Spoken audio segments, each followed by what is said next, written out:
Meantime, after more than 1,000 hours of planning, debating, and working, Columbia Public Schools now has 3 potential redistricting plans. The school district created the proposals by looking at geography, transportation, and a number of students who eat free or reduced lunches.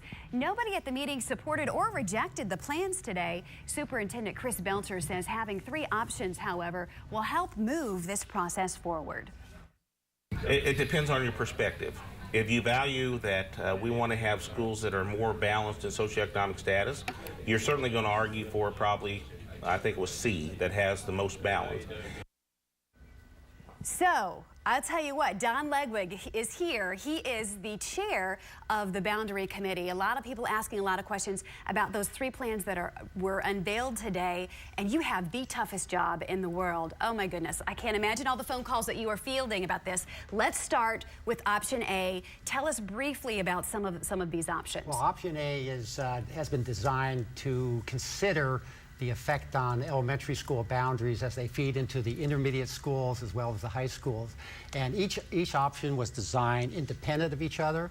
And the prime objective was to balance the enrollment and free reduced lunch, as you can see here, as well as consider walking areas. And you can see these 2-mile walking radiuses around. So that's what these circles here are. Those are that's what, like the buffer zones? Right, that's the buffer zone for Battle, for Hickman, and Rockbridge. And you can see Battle and Rockbridge were pretty easily to design, but once you get into the high population density areas, you can see that this buffer zone, we have part of Hickman, part of Battle, and in this case, we don't have any Rockbridge, a little area here. That would be walking distance to the high school. Walking distance means they're not bused unless there's a safety issue. Another characteristic of this option is you can see under this gold line here, this area here would be going to Hickman High School. That used to be Rockbridge in that case. And then from Hickman going to Rockbridge, there are none. So this is one of the options that this group, we had 3 independent parallel investigations of boundaries going on simultaneously for the last 13 months, actually. And we performed 125 individual scenarios we had to evaluate. We looked at the effect on the elementary boundaries, which is the set of black lines, and then we have an intermediate chart, which is not shown here. We looked at the effect on that. Now, talk a little bit about some of the parents were asking on Facebook, what will happen if their child, say, always went to some high school, say it is Hickman High School or Rockbridge High School. Will their subsequent children be grandfathered in to go to that high school or elementary school or junior high? we discussed that, and it turns out it's fairly complicated because we still don't know yet until the board chooses the final boundary. But we will give strong consideration to grandfathering because we do not want to have half the family to go to one school and half to go to another school.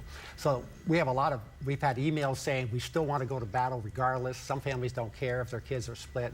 So we'll do a survey once we get the boundaries set to get a sense of what our parents want to do with their children. So say the parents are looking on our website now and they're seeing these maps and they're concerned. What should they do? Who can they go to get their questions answered? Well, they should come to the forums, which are scheduled at each of our 8 secondary schools, starting November 1st at Hickman and November 3rd at Rockbridge High School.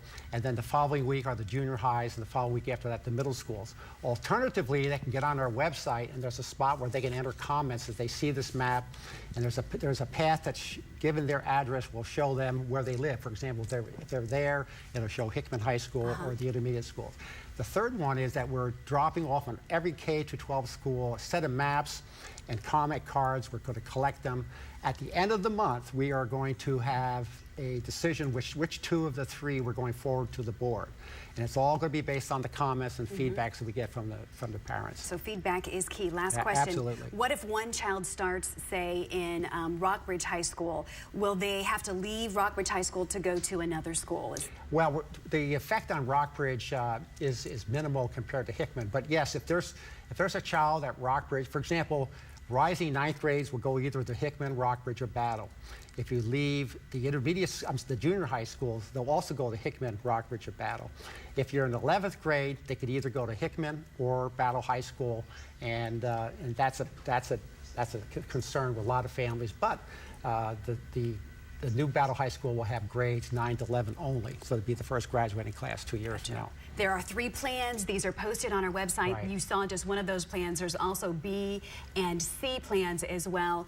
We want to know what you think about it. We've got the guy who can answer those questions. He will be here with us later on in the snoozecast to take more of your questions, so let us know what those are. You've got a tough job. My goodness. Yeah, the next 30 days is pretty tough. I right? bet. So far, there's nothing on posted on your lawn, though, right? No, nothing on my lawn. Nothing on my lawn. That's a good thing. All right, Don Ledwig from Columbia Public Schools, the chairman of the Boundary Committee. Thank you very much. Appreciate you joining us. In the meantime, we talked with several parents at Columbia about those 3 plans. Some people around the Shepherd School, they are concerned because 2 of the 3 plans might pull students out of Rockbridge and take them to Battle High School. Those new boundaries are generating a lot of talk on social media as well.